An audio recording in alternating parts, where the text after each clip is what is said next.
It's time for Lori on Liberty on 94.9 News Now.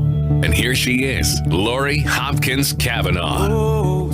Welcome to the Lori on Liberty show with your guest host, Hal Shurtleff. Lori's away. She's down in Virginia with her family, and we'll be back next Sunday. But this is, I think, the second time I've guest hosted, and I'm very pleased and honored to do that. And I have a great lineup of instructors. Folks who have instructed at Camp Constitution or may in the future. And on the line, who's been waiting there for a few minutes out of the snow down in Virginia, is Tom DeWeese of the American Policy Center. How you doing, Tom? I'm doing well, Hal. It's good to be with you. Well, glad you're here. Tom is an old friend of mine. I think I first met you at a climate change conference that was taking place at the Heartland Institute. Taking place in Manhattan and sponsored by the Heartland Institute. I think it was 2008 or 2009. And Tom's been an instructor at Camp Constitution, and we work together exposing Agenda 21. So, Tom, tell us a little bit about the American Policy Center and some of the work you've been doing as of late. Well, the American Policy Center has been around since about 1986, and we've worked on a lot of different issues, but primarily what we work on now are the protection of private property rights as they are endangered by massive government overreach, and a lot of that is coming from the excuse of environmental protection, which, of course, is the excuse for implementing Agenda 21 and sustainable development programs. And we're just seeing as they take one industry after another, one right after another, and putting them under the burden of this and how it's destroying our freedoms. Give us now. A lot of the listeners are well informed on this subject of Agenda 21, but let's say there's some people that are coming in that are relatively new. Can you give us a little overview of what this thing called Agenda 21 is? Yeah, it came about officially in 1992 at the UN's Earth Summit in Rio de Janeiro. There were several different documents or policies that were announced at that time, when the other one was the Biodiversity Treaty. But Agenda 21, what they called it was a comprehensive blueprint for the reorganization of human society. And, of course, they're using the excuse of environmental protection for that. I've had a lot of supporters of Agenda 21 who, don't like what I have to say about it, say to me that, it doesn't matter what rights you think you have if you don't have a planet to stand on. And, of course, the threat, the dire threat of environmental Armageddon becomes the excuse for every single policy, even though science doesn't support it in most cases. And but Agenda 21 focuses on three different things. One of the biggest ones is social justice, which is nothing but redistribution of wealth. And, of course, the environmental part of it is just the excuse for it. And then we get the economy, where they, want to control our businesses, do away with free enterprise, and, have a top-down control of everything we think, do, and say. That, as I said, it is a comprehensive blueprint for the reorganization of human society, and that is a massive statement for the purpose of government policy. There's nothing left there for individual choice. Private property is in the way, and so all these things come under the target of it. Well, Tom, if I was a typical resident of a town or a city on Long Island, New York, or in Eastern Connecticut or Rhode Island, and I'd say, well, gee, something in 1992, how can I determine its impact on what's happening in my town or my city? What things can I look for to help give evidence of this agenda being implemented at the local level? One of the terms that you'll hear, of course, sustainable is everywhere. You hear it in the advertising of big corporations. Get sustainable food, get sustainable products, get sustainable this or that. Sustainable is the policy of implementing Agenda 21. Well, the word sustainable in itself is not a bad word. It's like a lot of these words that have been hijacked by the left. Progressive, progress is a good thing. If you have an empty lot that's full of trash and you put a little park there or you put a development there, that's progress in most people's minds. But when you say sustainable, when the Agenda 21 supporters say it, they mean something totally different. They do. What I usually do when I try to explain that, because it is very difficult, because it's such an innocuous word, and we need to protect the environment. We need to protect our resources so we don't have one generation suck them all down and we're left in a barren place. And that's the image that they paint.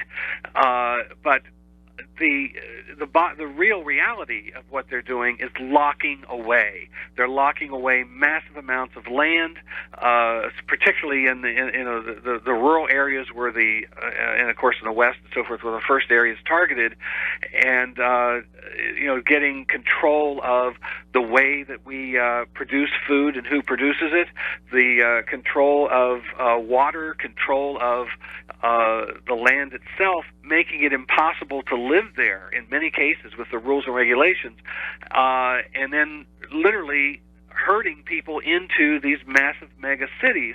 And in the mega cities, what you begin to see is the term smart growth is another thing to look for. Mm-hmm. And what you have with smart growth is that the planners put a line around the city, an imaginary line, and they say there'll be no growth outside of that line. That's urban sprawl. Mm-hmm. We're going to have everything inside, and here we're going to have your ability to walk to your jobs and to your stores and ride bikes and have public transportation and all this sort of thing. And you begin to see the bike trails and all that. Those are signs of it. But what happens inside that imaginary line where no growth is allowed outside of it when the population begins to grow? Now they have to start controlling the density programs or figures. And one of the things they're focusing on right now is control of or doing away with single-family homes. Mm-hmm. Inside that smart growth boundary, there's no room for single-family homes. They're now beginning to say that single-family homes are racist and that they are a contrived segregation.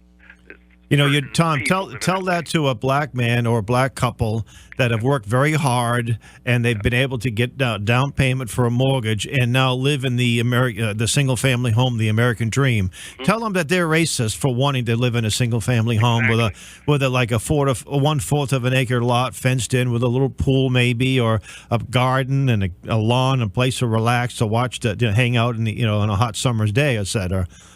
Yeah, exactly. And this is the other thing, the other flip side of it.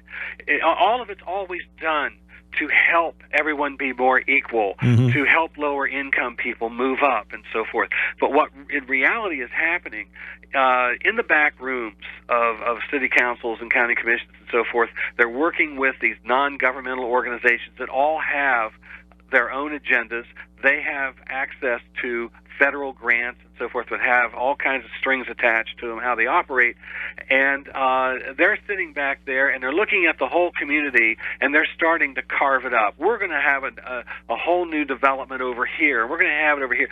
Well, the places that they begin to focus on are usually the lower income or the older or the mm-hmm. ethnic neighborhoods. And so now you have people living there who, as you said, they have property. There are mom and pop stores and individually owned businesses and so forth there. All of a sudden, that's bulldozed by this eminent domain that they use, and to make it all better. What happens to the people who were living there that now have been thrown out while they're building these massive high-rise condos? And now, instead of the mom-and-pop shops and the locally owned stores, now you're having the big corporations who are in partnership with these planners coming in, and they're running the groceries, they're running the various stores and so forth there. The folks who used to live there, in many cases, are thrown into government housing, government programs, and their hopes and dreams of life are gone because they have been taken away from them by these planners who were there to help the poor. Well, I can give an example in Boston. There was an empty lot. It used to be a three-family, which is they call them triple-deckers. That's a trademark of Boston neighborhoods. And a storefront, it became abandoned, a crack house. It was torn down by the city 30 years ago, and a local church pastor was sort of given unofficial custody over that. They never paved it. They put a fence around it, and every once a month they come out and pick up the trash. That was 30 years ago when you could buy a house in this neighborhood for a couple of $1,000, but nobody wanted to live there. Now that lot is worth $10 million, and they want to develop it. They haven't at this point. There have been a lot of protests. And what will happen, as you say, you'll have this densely populated this building that will have dozens of units on a small lot, and it will attract mostly white liberals that used to live in the suburbs to get them into the cities. But then what happens to the people that live there? Well, if you own some property there, the property value goes up. But if you're renting, you can't afford to pay $3,000 or $4,000 a month. So you leave, and like you said, into a housing project, or you're leaving the neighborhood. And so if you want to talk about racism, we can say that these social planners, the sustainable development types, are the real racists. Yeah. Well, this is the whole crux of it. And what I always say when we talk about this, they talk about making us all equal. The image is they're going to make us all more prosperous and so forth, bringing everybody up equal. What they're really doing is making us all equally poor. That's right. Because leveling. As they're building, putting these neighborhoods together, and the big push, as I said, to get rid of the single-family homes. You got Minneapolis and Chicago and the whole state of Oregon right now moving to eliminate any kind of zoning protection for single-family neighborhoods, again, saying that's racist and that's a social injustice and so forth, because some people can benefit and others can't. Well, the folks who worked hard and invested their money so they could afford to live in a more upscale neighborhood, which used to be called the American dream. This is the way our nation became more wealthy. The only real way that an average person has to build wealth is by equity in private property, and they're taking this away and replacing it now with, bringing, in many cases, Section 8 housing, public housing, into these neighborhoods. They are destroying the equity. They're destroying the value of those homes, and this is a move that is on across the country, and the real root of why that is happening is coming out of HUD. Housing and Urban Development. They have a program called Affirmatively Furthering Fair Housing, which is an implementation of sustainable development. It's social engineering in communities. They are telling communities that have taken the grants, this is the key to it, they've taken the grants, and the grants have specific strings attached. And in order to comply, I would use the term chains instead of strings. Yeah, you're right. Chains attached, absolutely. Yeah, but in order to comply with those grants, what they're now telling communities is they have to literally go into every single neighborhood and do an assessment on who is living there, the income levels, the ethnic backgrounds, things like that. And HUD has put together some kind of innocuous or a unknown formula for what's balanced. And HUD decides, after you've done this whole check in your neighborhoods, are they in balance or not? If they're not, then the community has to provide a plan on how they're going to balance that neighborhood. This is where they begin to rip out private property. They begin to rip out the freedom of choice of people, and there are some communities, Hal, where they don't have enough of a certain, either whether it's an ethnic background or a lower income background, they don't have enough to comply with HUD. They have to advertise in other communities saying, please come here so we can comply. This is the insanity of it. Tom, let me ask you, is HUD as aggressive under the current leadership, under Dr. Carson's leadership, than it was when Obama was running it? I don't think they're as aggressive. Dr. Carson has been trying to roll back this AFFH program. That's good. That's that I'm good. talking about. But he is under massive pressure from those NGO organizations, those non-governmental organizations that feed on all this. And he has put up, we're actually coming to the end of a comment period that he had set up to make these changes. And I guess maybe when that's done, he'll announce where he's going to go with it. But he's doing that under massive pressure from these guys. And I was told there is about a 90% holdover of Obama era employees there that are still putting things, as you're seeing everywhere else, they're just ignoring the orders and moving forward with their plans no matter what. There's one, I know that one of the more tangible aspects of this Agenda 21 or Agenda 2030 or whatever they call it, in Boston, it's Vision Boston 2030, these plastic bag bans and straw bans and bans on plastic water bottles. And I know Long Island, I had just written an article about it. Camp Constitution, by the way, if you visit our website, campconstitution.net, you'll see a drop-down. It will say downloads, and if you click that and go to the very last download, will be a 2-page flyer that we just prepared. It's called Ban the Bag the Ban, Don't Ban the Bag. No, wait a minute. Don't ban the bag, bag the ban, with a lot of facts and figures about how plastic bags are actually more beneficial than these ridiculous reusable bags, which I call cockroach motels. And we're seeing these all over the country, popping up everywhere. I know California, I think, has banned that wicked thing called the straw. And the narrative, Tom, as you know, is that the plastic bag, it's only used one time, and then it somehow meets its way into the sewer system or into the trash stream, out to the ocean, and all the way to the Pacific Ocean, where it wants to destroy it wants to kill whales. Yeah, well, this goes to that scare tactic of environmental Armageddon. They are completely missing the fact that it's not the United States that's doing that. We are the cleanest nation on earth. If you listen to the Sierra Club, you'd think we've never spent a dime on environmental cleanup in this country. Right. But you can see the videos of, in some of these third world countries where they pull the dump trucks up to the edge of the ocean and dump them in there.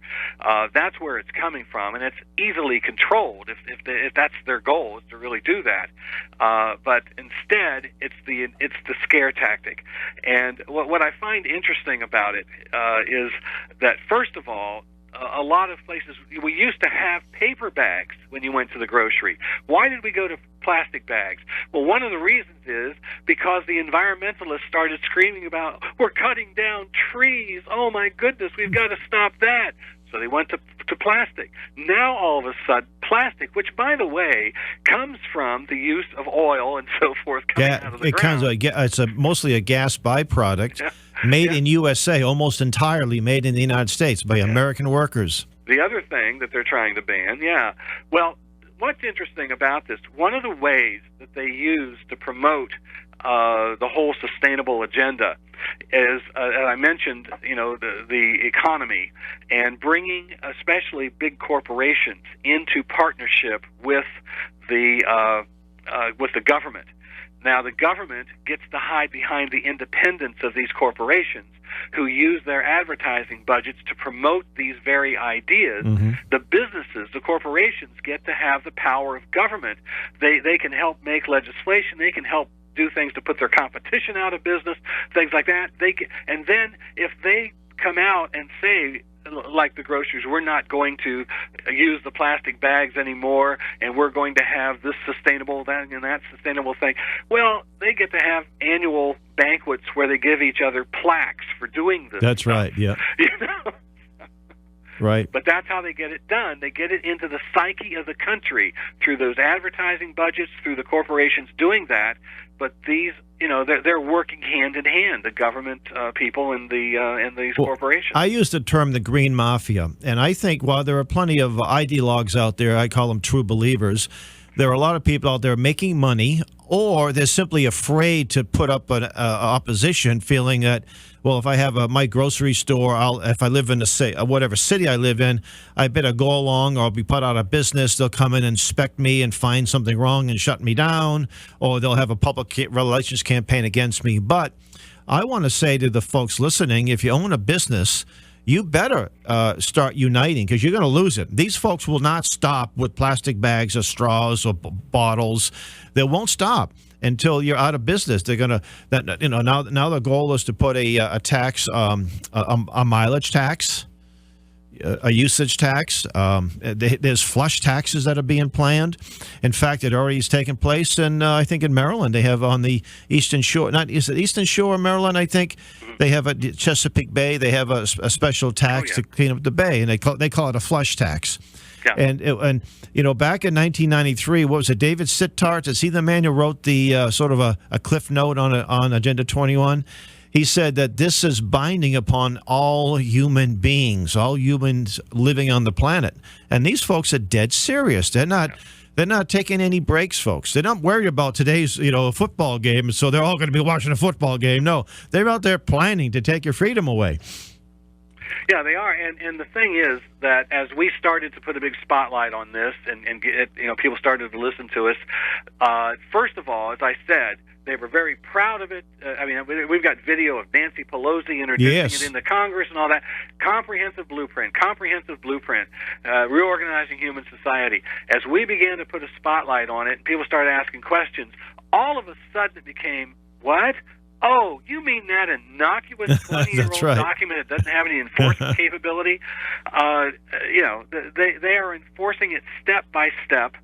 There is enforcement of this at the local level or state level. Yeah. Absolutely. Yeah, they've really focused on the local and the state level. But you also had the president, and under Bill Clinton, you had the President's Council on Sustainable Development, whose purpose, its stated purpose, was to take the ideas of Agenda 21 and turn them into official policy in the United States. That's right. What you're seeing. And you can find that. Go online. It's called the Sustainable America. You can get it as a free PDF download, and it has 8 steps, including population stabilization. Don't you love that word, stabilization? Yeah. Not just in the United States, but around the world. And Tom, I have a copy of the U.S. Constitution. I'm looking in the index, and the word population stabilization does not appear there. So I must have one of these right-wing versions that doesn't have these things. Yeah, well. Hey, we have 2 whole minutes left.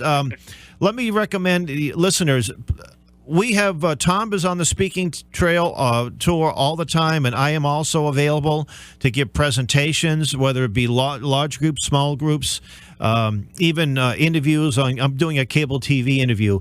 We have some great resources on Camp Constitution's YouTube channel. Go to our channel and put in Agenda 21, and you're going to, and also put in Tom DeWeese's name and visit your website, AmericanPolicyCenter.org. Is it, Tom? It's AmericanPolicy.org, and we've really focused on trying to put tools together for activists, for local people to not only understand it all, but what to do about it. And I've got, my new book is called Sustainable: The War on Free Enterprise, Private Property, and Individuals. You can get that on the website. I wrote it as a manual for our people to have something to follow. So excellent. Okay, well, we have 60 whole seconds left, so 60 seconds, Tom. It's all yours. All right. Well, let me also say, Hal, one of the things we've started to do is put together a conference call of training for people, what to do and so forth. And I'm blessed to know some of the best people in the country on who have experienced a lot of these fights and what to do and everything. And we'll be announcing here, you can get it on my website at AmericanPolicy.org here soon. On January 27th, we're going to have the next one, and you are going to be on it. Excellent. Looking forward to it. Yeah. All right, Tom, thank you so much. My pleasure. You've been listening to the Lori on Liberty show, and we'll be coming right back after this short news break.